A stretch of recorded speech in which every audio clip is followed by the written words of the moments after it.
Good morning. Today's Rambam, Wednesday, Yud Zayin Mar Cheshvan, Hilchos Erchin. It includes Perek Hey, Perek Vav, Perek Hey, Perek Vav, and Perek Zayin. So in the middle of Perek Vav, the Rambam deals with a very famous and broad subject of whether a person is makne davar shlei b'olam. If a person is able to cause to another person to acquire something that doesn't exist yet in this world.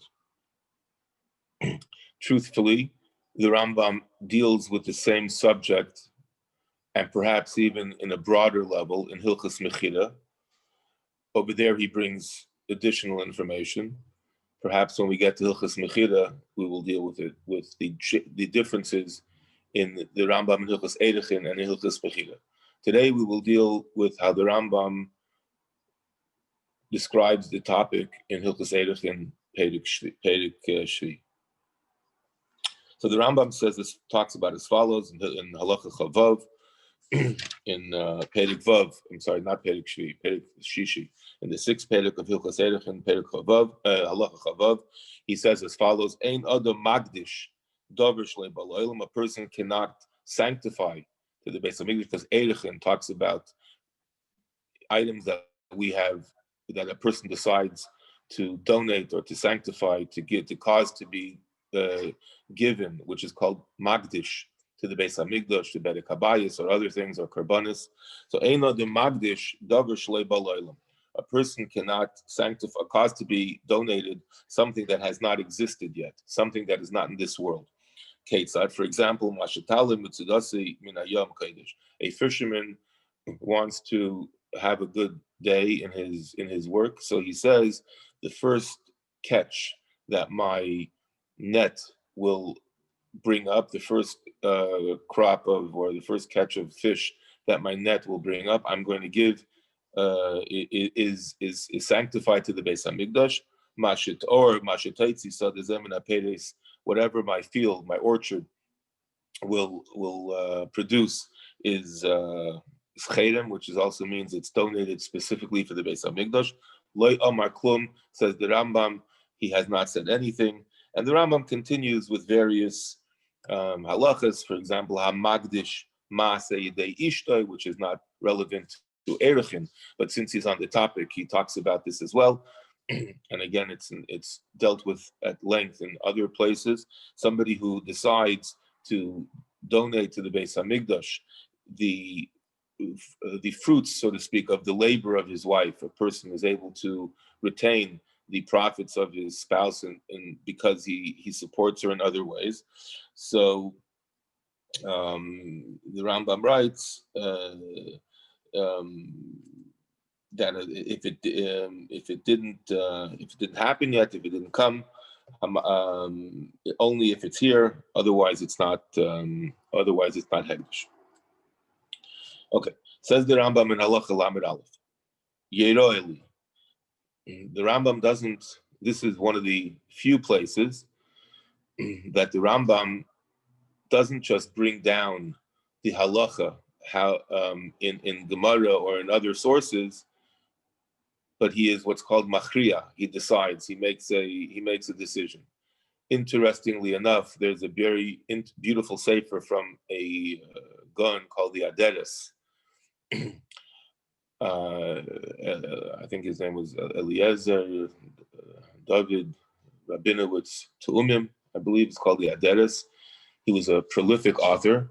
So one of his interesting svarim is called Tshuva Meira, and he explains everywhere in the Rambam where the Rambam writes yearly. In other words, what the Rambam exactly has innovated. Why exactly does the Rambam say, in this case, yearly, it's my opinion.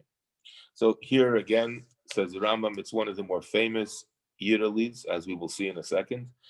This is halacha lamed aleph yirali. Sha'afal pi she'ein adam magdish davar shlei b'olam. Even though we have just established that a person cannot cause to be sanctified, cannot cause to be donated, or have the designation as hegdish with all of its ramifications. that you can't touch it, you can't be moil, etc., etc. The person cannot magdish something that doesn't exist in this world.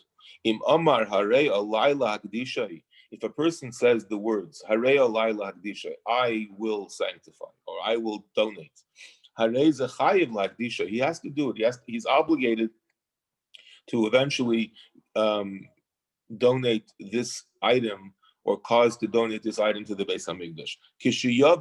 When it will arise, when the fruits will come or the fish will come. If a person does say that, he uses those words. Mishum nidre, not because the kinyan was chal, not because the kinyan was established, but for a whole different purpose. For the purpose of he has to fulfill his words. The imlay higdish, and if he didn't cause it to be donated, he has now entered into the realm of nidarim, and therefore he is obligated on two levels. Number one, he cannot violate his words, and number two, he has to do it right away. He can not balta acher. A week ago, we spoke about the Rambam Shita, how even in a regular neder, not just a carbon, he is over on balta acher. So here again, we have another proof of this into the Rambam's Shita that we spoke of Shtikl Chiddush last week, that even according to the Rambam, there is the gather of balta acher even in non-karbanis, and also at mishum kol yitzim mipiv yasa kishan darim. So the Rambam continues in Lamed Beis. We won't do it, but Hilacha Lamed Gimel, it's again one of the more well-known Rambams. Raya l'davar zeh, a proof to all this. What I say, that when a person says Harei Olai, he is obligated to do it. Masha Amar Yaakov Avinu. We will have in a few weeks. Parshas told us Yaakov Avinu made a neder. He said to the Eibishter as he was on his way to Lavan, he said, "V'chol asher titen li, anything that you will give me, aser asrenu lach, I will give you meiser or chaimish, depending on how we learn the pshat. V'nemar ashnadati li leimer, etc., etc." Says the Rambam, v'hoyel v'amar shiyadir. The Rambam brings a beautiful proof from a pasuk in Torah, from a story in the Torah of Yaakov Avinu, that on his way to Lavan, he made a promise to God that he's going to give meiser, he's going to give a donation. How can Yaakov Avinu have obligated himself? It's a davar shlei bala olam. He was poor. Eliphaz took all of his money. He didn't have a penny to his name. And how can he say that b'chol asher titen li, everything that you will give me? So from here says the Rambam, a clear proof that a person who is, even though even though a person does not cannot cause to acquire something that doesn't exist, nevertheless, mitzad hilchas nedarim, from another perspective, from the perspective of a neder, he is obligated. The Ravid argues on this halacha, but not on this prat. The Ravid argues on a different prat, how the Rambam brings about Nazir, but on the Raya of Yaakov Avinu, the Ravid clearly, explicitly writes, that's a good proof. So we will talk for a few seconds about this topic. We know that there's a very big question over here. How exactly was Yaakov able to do it? And this is based on another issue, which we'll talk about in a second. So the Arachayim HaKadosh on that parsha, and Parshas told us, he asks the question, how is it possible that Yaakov Avinu was able to obligate himself? Says the Arachayim HaKadosh, that is what that is the reason that the Torah says Vayideh Yaakov neder leimer. He uses the word leimer. Says the Erchin HaKadosh, why does it say leimer? It's an extra word. It should have said Vayideh Yaakov neder. Yaakov made a proof. Says the Erchin, because over here it was very important, because he explicitly used, he brought out the dibur, he brought out in speech, not just the machshava, because we know the halacha is that hegdish is already mischayev mimachshava. If a person even thinks to give something to the Beis Hamikdash, that's enough. It's in hegdish. We don't have to have dibur. We don't have to have speech. But over here, it wasn't mitzad hegdish as the Erchin HaKadosh. Over here, it was mitzad neder. And if it's a neder, you have to say, you have to bring it out in your in explicitly, you have to say it. You have to say the words, because neder belev, says the Archaim, ain't a neder. So this is a clear proof to the Rambam that Yaakov Avinu's gift or promise was not mitzad gidrei hegdish, which is a problem of davar shlei b'loilam, but it was mitzad the gidrei neder.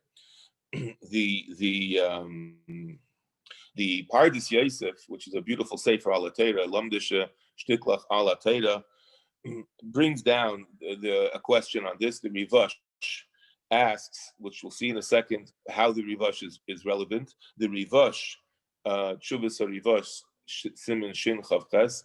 Again, it's something that many people are aware of for the reason that we will talk about in a few seconds. He says that in general, the Rivash's shita, the Rivash's policy was that before Matan Torah, a person was makna davar shlei b'olam. A person was able to give something that didn't yet exist in this world. So he asks a question according to the Rivash: how is the Rambam? What is the proof of the Rambam from Yaakov Avinu? Anything that happened before Matan Torah was any gift shlei b'olam was okay. So he answers that in a lumdish way, in a shtickle, in a Galiciana, in a Polish shtickle. He says the Rambam in Hilchos Malachim writes that a ben noyach is not muzer on bal yachel. A ben noyach is not prohibited from violating his words of beneder. That's not one of the things that a ben noyach is obligated to. So the fact that Yaakov Avinu made a neder takes us back to the fact that in this case, Yaakov Avinu wasn't in the gather of a ben noyach whose name Matan Torah. He was doing it mitzad neder. Where does the Rivash come in? The Rivash famously comes in. We're familiar with this Rivash from many instances. The Rebbe brings it down as well. And I'm sure that when we were in yeshiva, we learned the Ktsas, we also came across this Rivash. The Rivash asks the famous question: how was Esav able to sell Yaakov the Bechira? It's a davar shlei b'olam. The results of the Bechira, the Pishnayim, etc., was not yet in this world. So when Yaakov Avinu bought the Bechira from Esav, asks the Rivash, the sale was not a proper sale, or didn't begin with, because it was a davar shlei b'olam. So the Rivash brings down from the Tur, and there's a controversy regarding this Tur, which is not for today, because they found later a manuscript, a full manuscript of the Tur, which seems to indicate differently. But the Tur says that when a person swears, when a person makes an oath, it is, even though it's a davar shlei b'olam, it is strong. And this leads us into a very beautiful chakira, a question, a Talmudic investigation of the logic. What is the reason? What is the reason behind? What is the reason behind the fact that a person cannot cause to acquire something shalei b'olam? Whether it's because there's two, the Achreinim deal with this extensively, and they bring up two different reasonings. One reason is because there's no smichas das. There's no, he doesn't take him seriously. It's not here. If I say whatever my field, my trees are going to produce, I'm giving it to you, or I'm going to sell it to you, or etc. So nobody takes him serious because it's not here yet. That's one method or one perspective of understanding the reasoning behind davar shlei b'olam. Another perspective is because there's no ma'aseh kinyan, there's no active acquisition, because there's nothing to have a kinyan with. So, however, the fact that he, according to the Torah, he said he swore. So then, according to the Deya, that it's because of smichas das, that it's because he takes him seriously. When a person swears, he's being taken seriously. The Ktsas in Siman Reish Ayin Ches famously answers this question not because of smichas das or because of ma'aseh kinyan. He says that Esav took himself out of the equation. Esav said, "V'lama zali b'chayra," so he took himself out of the b'chayra, so he gave it up, and that's already good enough. There's I saw a very cute ha'ara. It's not my Bikiyas, but from a sefer called Yeshua's Malki, from a very big guy, Rabbi Sheila Kutner. So he writes as follows. He says something that we would appreciate. He says that the whole world was created because of Torah. And Kadosh Baruch Hu made a condition with the world that if the Jewish people won't accept the Torah, the world will return to chaos. So therefore, everything was nothing until we accepted the Torah. So there must be. So in other words, that's the reason why before Matan Torah, there's a kinyan the Dover Shlei Balim, because the whole world was waiting for the Torah to come anyways. The whole world was waiting for so otherwise it wouldn't be a world. Okay, just to round it out. So just to round out as it relates to this Rambam, interestingly enough, nobody or only one person I saw, I'm sure there's others, says the following as it relates to our Rambam. So what did we say? We said that the Rambam holds that the fact that Yaakov Avinu promised Aser Asrenu Loch, so that's together of a neder. Says the Rambam, if a person cannot be magdish davar shlei b'laylam because of the halacha of ein no makne davar shlei b'laylam, but if he made a neder, says the Rambam in today's shir, he has to keep his neder. So going back to the issue that is the basis for the lumdis of this discussion, the Rivash and the Torah, etc. How is Yaakov able?